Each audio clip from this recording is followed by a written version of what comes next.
The Old Mitre, or Ye Olde Mitre if you absolutely insist, is almost certainly my favourite London pub. There's something magical about this location, hidden down a little alleyway off the hustle and bustle of Hatton Garden, and its historical associations to the bishops of Ely. This was at one time part of their London estate. I've always been very intrigued that, as a result, this was outside the jurisdiction of London, considered a little enclave of the Isle of Ely, today a part of Cambridgeshire. Including such quirks as the pub's licence apparently being issued in Ely rather than here in London, and also that the police could not enter Ely Court, the alleyway on which the pub is found, or neighbouring Ely Palace. However fanciful these claims seem, it seems there is at least a grain of truth behind them. I've touched on the pub a few times in previous videos, but I've never really given it the full Tweedy Pubs treatment.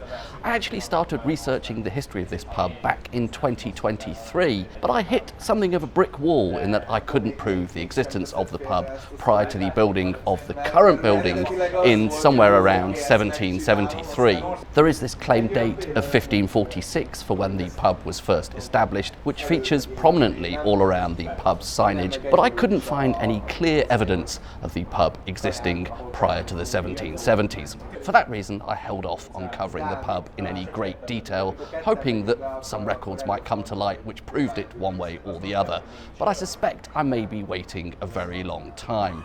So perhaps it's time to share my findings, however frustratingly incomplete, in the hope this might prompt another pub historian to share a missing piece of the puzzle.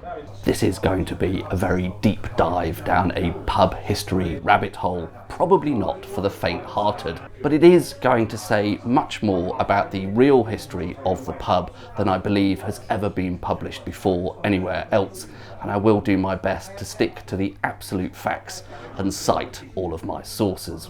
Before we get into the history of the Old Mitre, let's first take a look at the building as we find it today. It is a listed building, which, as noted, Historic England believed to date to circa 1773. It's a classic Georgian building in stock brick, with those flat brick arches over the windows on the upper floors. The ground floor frontage is, I suspect, a more recent addition, possibly Victorian. It looks mostly unchanged since a drawing in 1899. It's in wood with small paned windows in mottled glass. Facing the front there are Corinthian capitalled pilasters. To both the left and the right here are former doors, now blocked. That suggests that either at one time the tiny front bar may have been further subdivided, or perhaps that the internal layout was different altogether. Today the entrance to the front bar is round the side. The corner of the pub has a glazed compartment containing a tree trunk, visible both inside and out, apparently once a cherry tree that marked the boundary between the bishop's estate and the land leased, somewhat under duress, to Sir Christopher Hatton. On the first floor is a stone carved mitre, a bishop's hat, which is quite significant to the claimed date of the pub. We'll come back to that later. This is usually at least partly obscured by a floral display, window boxes and hanging baskets. Almost the entirety of the alley that the mitre is located in, today known as Ely Court, is taken up with outside seating for the pub. In some parts chairs and tables, in other parts barrels and stools. I think the pub actually has more outside seating than inside seating. There is a winding passageway which leads to one side of the pub, providing the entrance to the back bar, and continuing round there's more outdoor seating and eventually the entrance to the gents' toilets. Not many London pubs still have external toilets like this. Few people venture all the way down, but the passageway continues to a dead end, a locked door, which at one time would have provided access to St Etheldreda's Church. The little courtyard garden of that lies just beyond here. We'll come back to that later as well. Inside, there are a total of 4 internal spaces for public use today. Let's start with the front bar. It has fielded wood panelling on the walls, carpet on the floor, and beams overhead from which today hang a collection of jugs. Those mottled glass windows dominate one side and the bar counter the other. Most of this interior was probably fitted in the interwar period, possibly the 1930s, including the brick and marble fireplace at one end. The bar counter here continues the fielded panelling, and overhead is a gantry and a glazed panel in a similar style to the windows with a stained glass mitre. In one corner, there's an opportunity to get a closer look at that cherry tree trunk with a sign overhead explaining its supposed origin. It's a small space, in total seating for perhaps 15 people. Most of that seating is provided by benches around the walls, the rest by a few low bar stools. This feels as though it would have been designated as the public bar from that interwar refit, although today there's no signage to show that. At the entrance to the rear bar is a former off-sales hatch and stairs leading to the first floor. The rear bar feels more like a former saloon, although stylistically it is similar to the front bar. Again, fielded panelling on the walls, beams overhead with more jugs hanging from them, carpet on the floor. The fireplace is slightly different, a bit larger than the one at the front, brick interior and a cast iron surround. The bar counter on this side is smaller than at the front. Off to one side of this bar room is the snug, a much coveted space that fits perhaps half a dozen people around a single table. There's nice lighting in here with a window running all along one wall. There is also another room upstairs, today referred to as the Bishop's Room. I'm not sure that's always open, and I believe that only came into use as a public space in the late 20th century. The walls here are decorated with some historical information about the pub.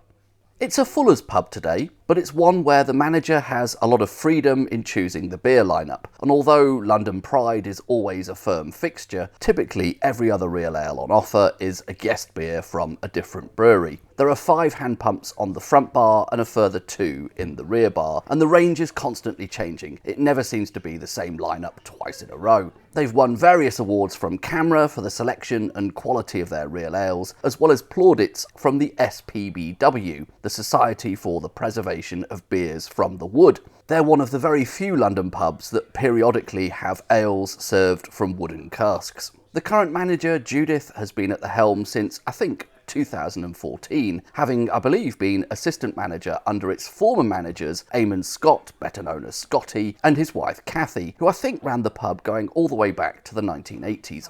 I think I first came here in 2003, and I'm happy to report it has barely changed in the intervening time. So then, the history of the Old Mitre. Let us start at the very start. One thing which is clear is that the pub's history is intertwined with that of Ely Palace, sometimes referred to as Ely House, the London residence of the Bishops of Ely. In the Middle Ages, this was a politically important role, and their sizable and impressive London estate was a symbol of that. The palace was built around the year 1300 and survived until the 1770s, when most of it was demolished to make way for the grand Georgian houses of Ely Palace. As already mentioned, it was also in that decade that the current Old Mitre pub was built. However, one very key part of the palace survived, the chapel, and that is what we know today as St Etheldreda's Church. It has to be one of the oldest buildings in all of London, built in the reign of Edward I. You can get a sense of the grandeur and scale of the Ely Palace complex from this depiction of it by Henry William Brewer, albeit this was retrospective. I believe he drew this in the late Victorian era, quite some time after the demolition. The chapel is very prominent, with its 4 corner spires. These have, alas, now been removed. Next to that is a cloistered quadrangle. Beyond that is the Great Hall. Further are some gardens. Towards the foreground are some less prominent buildings, and it's tempting to think one of these might have been the earlier incarnation of the Old Mitre. But again, it's important to remember this drawing is retrospective. It's something of an artist's impression, drawn probably a century or so after most of the palace was demolished. There are some contemporary depictions of Ely Palace, including this one in 1772, just prior to the demolition, and the facade of what we know today as St Etheldreda's is very recognisable here. We are told the first incarnation of the Old Mitre came into being in 1546, at which time Thomas Goodrich was Bishop of Ely, and it was built, apparently, for servants of the palace. 1546 was nearing the end of the reign of Henry VIII, and Bishop Goodrich was an ardent supporter of the Reformation. There is some irony, or perhaps even an act of cosmic karma, that St Etheldreda's Church is today a Catholic church. Although bishops tend to leave quite a good historical paper trail in terms of letters and decrees, I'm not aware of any contemporary document from the tenure of Bishop Goodrich that mentions the founding of a tavern in the grounds of Ely Palace. The earliest mentions of this date of 1546, or thereabouts, that I could find emerge in the Georgian era, and they seem to be based on the engraving beside the stone mitre, the bishop's hat, that now sits on the front of the pub. It is quite hard to see today, but in that triangle behind the mitre you can just about make out the numbers 15 on one side and 46 on the other. It's often reported that this stone carving was transplanted from some older structure in the 1770s when the current pub was built, or rebuilt depending on your point of view. Possibly it came from one of the palace walls, possibly a gatehouse, possibly even the former incarnation of the pub, if that really did exist.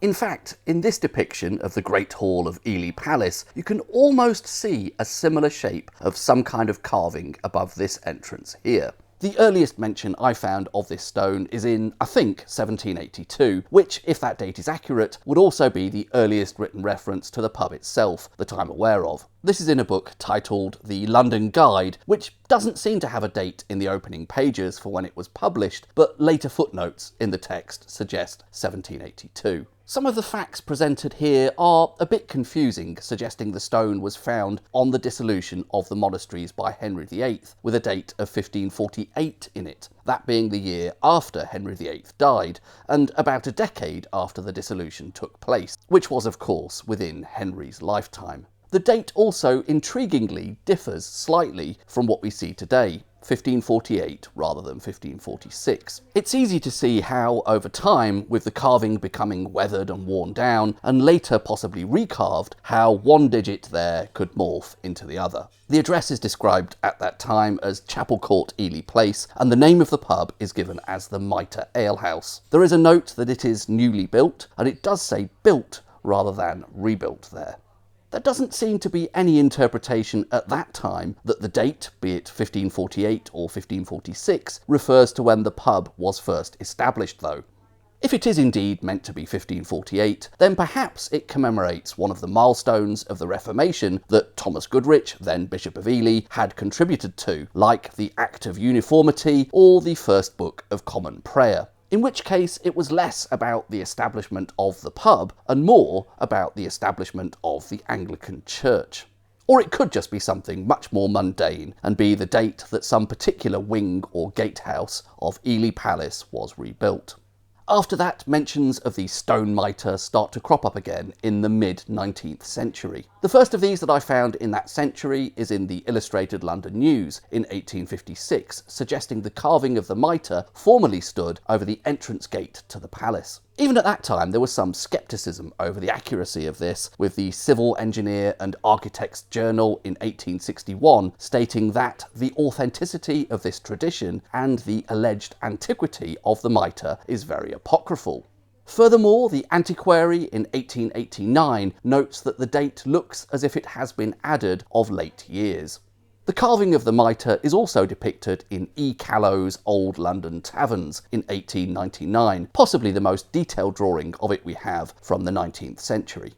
Stepping back a bit, and not long after the supposed establishment date of the pub, we have what is usually referred to as the Agas Map, probably first made in the 1560s. This shows Ely Palace, or Ely Place as it was described there, and although it does sort of show individual buildings, it's not clear how literal it is.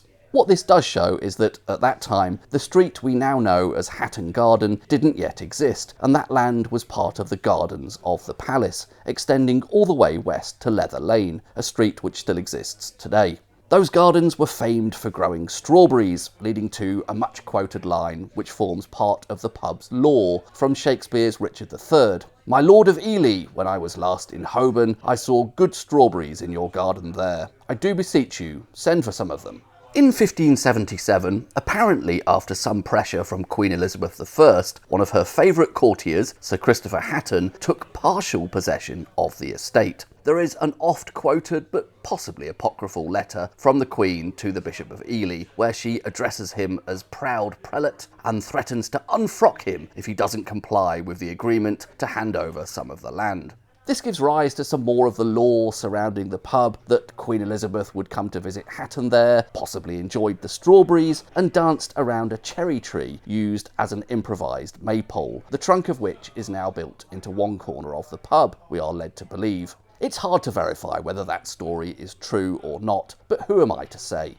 According to a book titled Londinium Redivivum by James Peller Malcolm, published in 1803, there was a tussle over ownership of the estate between members of the Hatton family and the bishops of Ely, which rumbled on for at least a century. In the 1660s, it seems Matthew Wren, then Bishop of Ely, did manage to wrestle back legal ownership of the estate. But Lord Hatton, the first cousin twice removed of Sir Christopher, who had inherited the estate by this time, went ahead and started developing the street we know today as Hatton Garden regardless. The bishops suffered every species of inconvenience and mortification through the unfortunate lease. One paragraph here is particularly intriguing, and I believe this is talking about the 1660s. One half of the crypt under the chapel, which had been used for interments, was then frequented as a drinking place, where liquor was retailed and the intoxication of the people assembled often interrupted the officers of religion above them.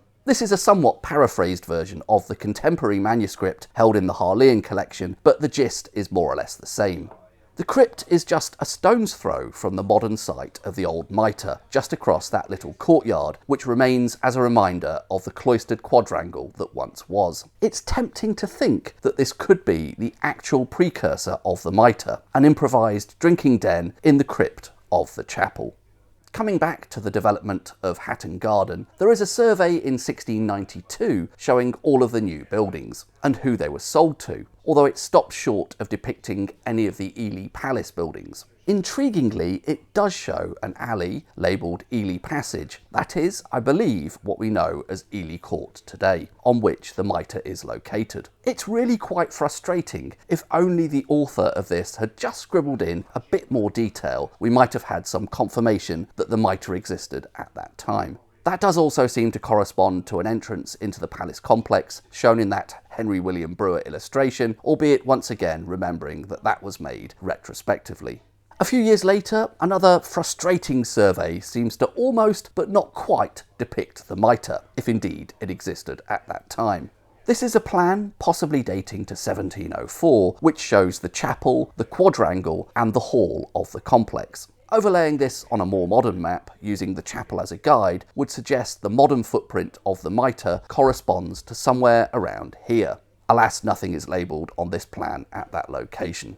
This is possibly the most detailed plan we have of the layout of Ely Palace, and it's interesting to see how at least some aspects of it have survived today. As noted earlier, the chapel is the main survivor in terms of buildings. Some remnant of the cloistered quadrangle remains in the form of the little courtyard garden to the south of the church. The little passageway to the side of the old Mitre in fact leads to this courtyard. There's a locked door at one end, possibly used today as a fire escape.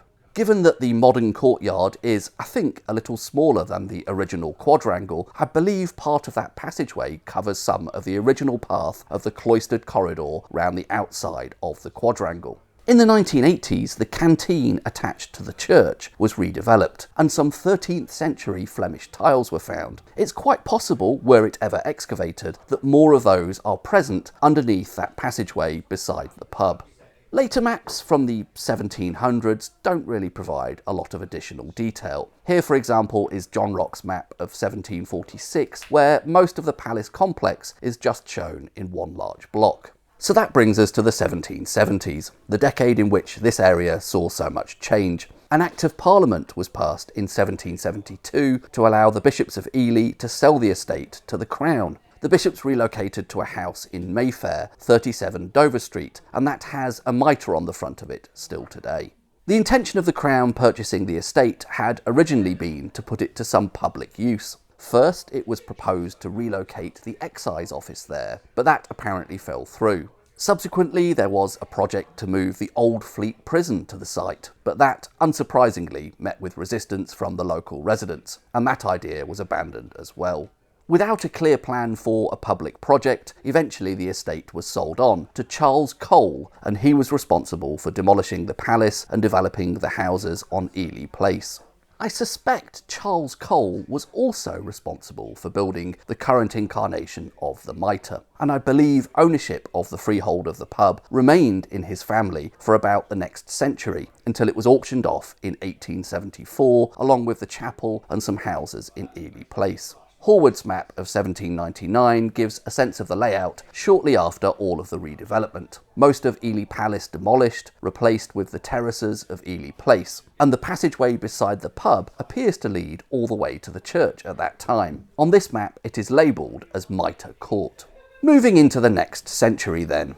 In the 1850s, George Hind became landlord of the Mitre. He was keen to advertise its historic credentials and wrote a book titled Origin and History of the Mitre Tavern. The first mention of which I found is in 1859, already by that time on its second edition. And it states, "There can be no doubt from the very conclusive evidence which exists in the spacious cellars of this establishment that this edifice once formed the ancient hostelry of Ely Palace, and that it dates its existence from the year 1546. The ponderous beams of solid oak which even now support its floors, and the immense strength of its stone walls, 5 feet in thickness, together with the subterranean passages leading from the wine cellars, give proof indisputable of it being a portion of the old palace."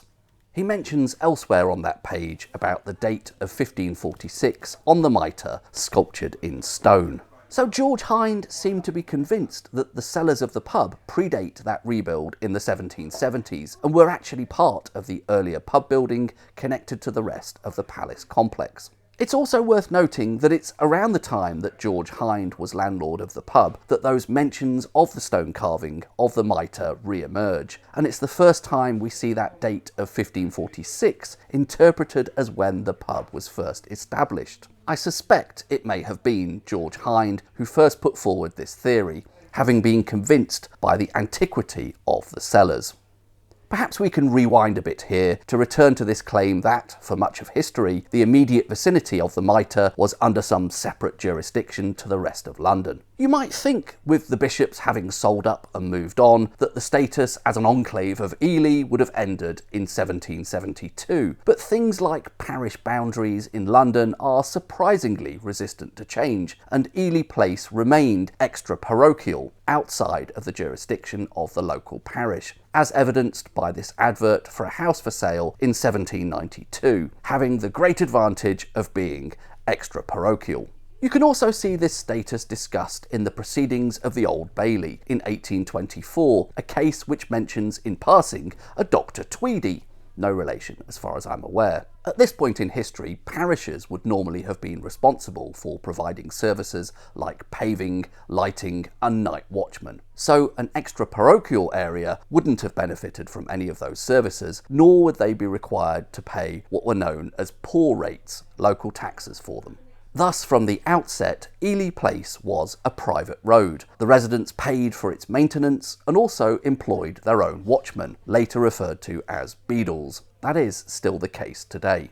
However, with the founding of the Metropolitan Police in 1829, parish watchmen would have been phased out, and it's not entirely clear whether or not the police were banned from entering Ely Place. Various reports over the next century seem to give conflicting opinions on this. Ely Place is in fact listed as an extra-parochial place in the Metropolitan Police Act of 1829, which lists all the parishes, townships, precincts and places constituting the Metropolitan Police District. It would be odd to explicitly include Ely Place in this list if the police had no jurisdiction there whatsoever.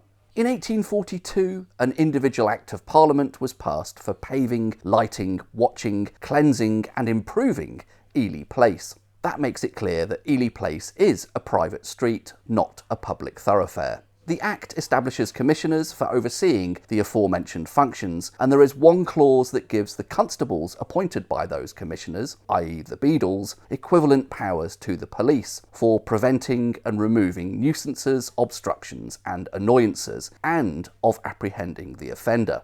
Nothing in the Act explicitly mentions the police not having jurisdiction here, but the fact that the beadles have those powers somewhat implies it.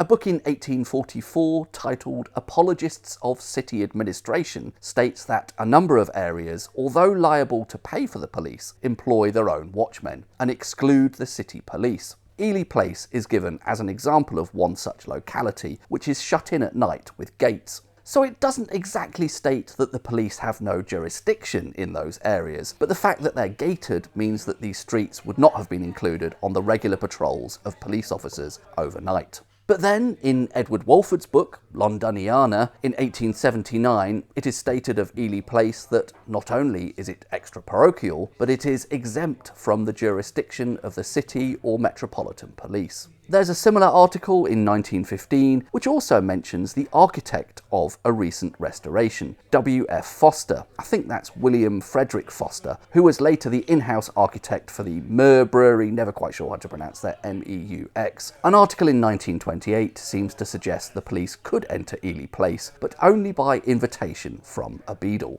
And a newspaper article in 1934 has one of the beadles claiming that Ely Place is not in London, due to having always belonged to the Ecclesiastical Commissioners of Ely. He states, "I believe even the police themselves have no jurisdiction inside these gates, in theory at any rate." He doesn't sound entirely convinced about that, does he? Then, yet another article, this one in 1935, says that the claims about the licence being granted in Cambridgeshire were incorrect. Further evidence that the licence was not granted from Cambridgeshire or the Isle of Ely comes in 1847, a newspaper listing licence transfers in Holborn, and thanks to the PubWiki website for finding this first. There, in the section for the liberty of Saffron Hill, is the Mitre in Mitre Court, the licence being transferred from Frederick Barry to Robert Bond. In conclusion then, I would love to think the Mitre does indeed have 16th century origins, but in the absence of any solid evidence for the pub's existence prior to the redevelopment of the area in the 1770s and 1780s, I am inclined towards thinking that is actually when the pub first came into being. So it's probably more like 250 years old rather than approaching 500 years old. I of course would be delighted to be proved wrong.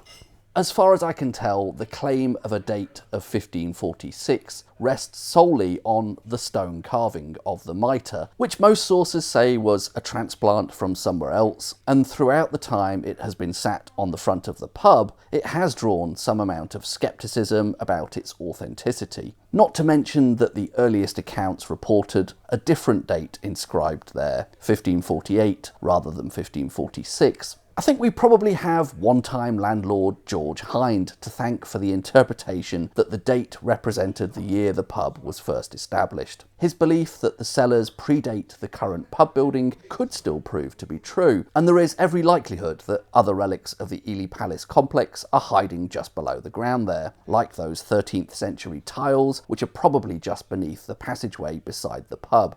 There very possibly was something like a refectory for the palace on this site, and it made sense to reuse the cellars when building the pub.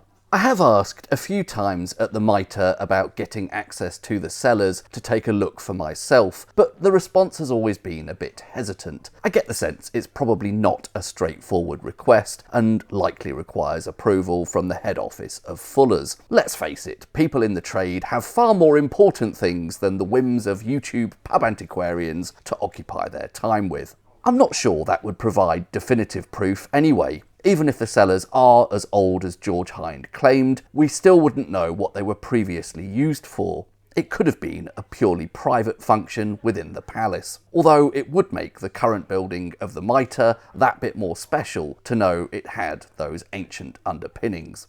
But if there had been some genuine public house, a tavern open to the general public, on that site prior to the 1770s, I'm confident it would have left some paper trail in the old documents I've been scouring for the last few years trying to find a trace of it, to no avail. We do have that anecdote about the drinking den in the crypt of the chapel. It's not really clear how long that carried on for. Quite possibly it was a short-lived thing. A 17th century pop-up, if you will. Again though, not really a public house in the true sense. As for those quirks about the police not having jurisdiction here and the licence for the pub being issued in Ely, well, there's definitely some truth in the first of those too. For the second though, I've seen no evidence to substantiate it, and until I do, I'm of the opinion that it is apocryphal. All of the above said though, even if the Old Mitre is only 250 years old, it still has a very special place in my heart. Georgian pub buildings are actually not that common in London, given the feverish rebuilding of them in the late Victorian era, and this fantastic location, tucked away in this little alleyway, has likely remained remarkably unchanged for a quarter of a millennium. Inside the pub, an interior perhaps only a century old still has a magical feel to it, and stepping through the door does feel like being transported to another time and place. It might not exactly be Ely or Cambridgeshire, but it is somewhere pretty special. Thanks for watching.